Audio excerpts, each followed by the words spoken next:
Alright. Audio test, probably not good enough. Alright.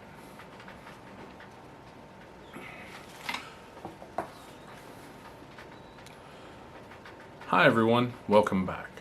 I hope you've been enjoying the videos while I've been gone. Today's video is going to be a quick update video on where I've been and also what's going on. So the long and the short of it is I had a really rough season this year. I ended up losing a total of 4 snakes. Two to randomness, and 2 to random. Damn, being back on camera sucks. All right, 2 to randomness, and 1 to failure to thrive, and 1 to being egg bound. So, and a 4th or a 5th is actually totally not out of the woods yet. This year has been very, very rough, and it hit me, and just basically being depressed, and this wasn't what I wanted to do. So first up, I lost a snake just to dying. He was a younger snake, fed every week, ate well, had no issues whatsoever, no signs, no symptoms, and I went to feed him one day and he was just gone. No idea why, and he was just gone. Next to that was actually one of his relatives, a fairly close cousin.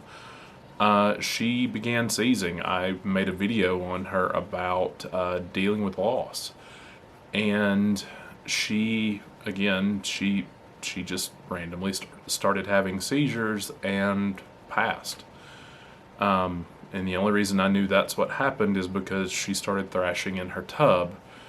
After that, I had a wild-caught bull snake from the Kansas area.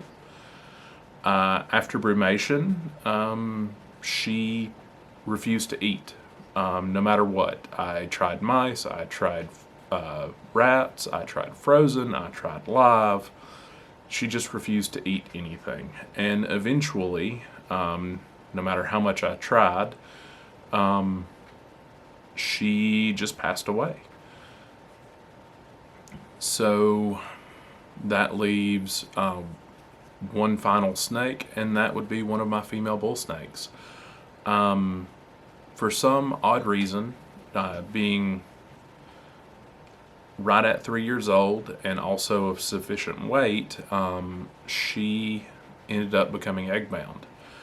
Not only was she egg bound, every egg she passed, her cloaca ended up swelling more and more until the swelling blocked her eggs. Now, after my own personal attempts as well as trips to the vet, eggs being aspirated, eggs being worked down, we just couldn't get all the eggs out, and she eventually passed. She probably had close to 9 or 10 eggs still in her. She only pushed out 5, and one of them was a slug, and we ended up losing the eggs as well. They just all ended up dying. So that hit really hard. Of all the snakes I have, corn snakes, hognose, and bull snakes honestly are my favorite. I really enjoy them. I really enjoy the time with them. I enjoy their attitudes. I enjoy their size, their strength. Yeah, for some reason, that one just really, really bothered me. So after that, my other female bull snake also became egg bound.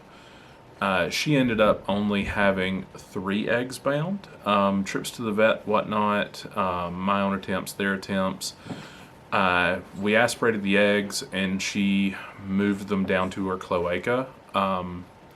She has since pushed one of the eggs out, but there is still one left.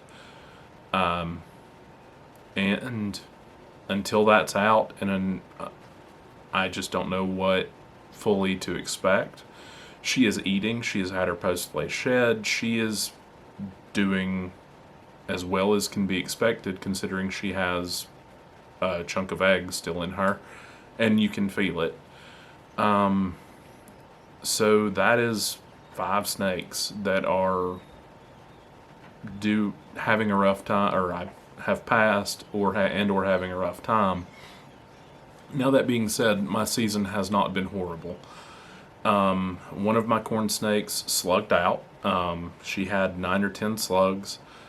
Matter of fact, that was the video on how to identify slug eggs.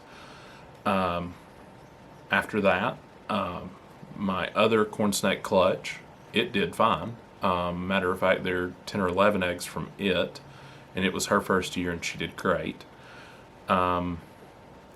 The clutch from last year, my peppermint to my cinder tessera, or my tessera het cinder, she was ovulating as well. So since I only had the one corn clutch that was successful, I went ahead and paired my peppermint to her again. She laid another 14 eggs that were successful. So that was a surprise clutch.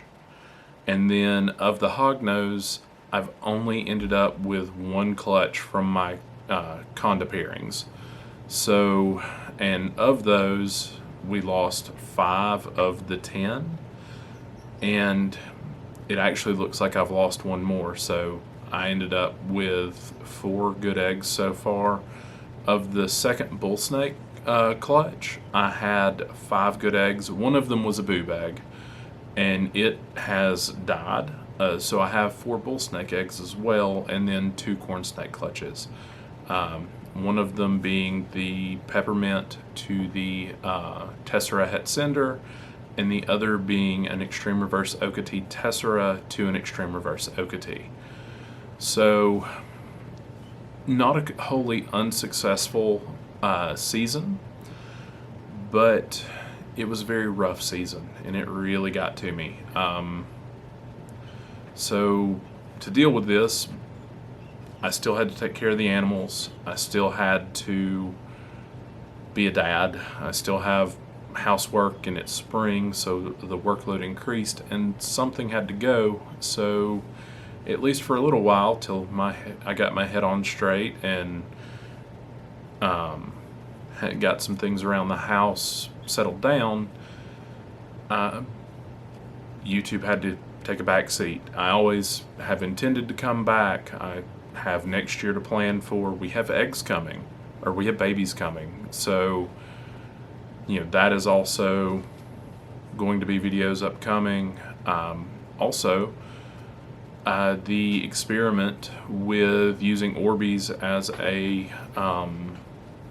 as an incubation medium for under the touchless system. It is somewhat of a success. It works with a caveat, and beyond that, it's just getting back into the swing of things, getting back to doing regular videos, and getting ready for next year, because it doesn't end.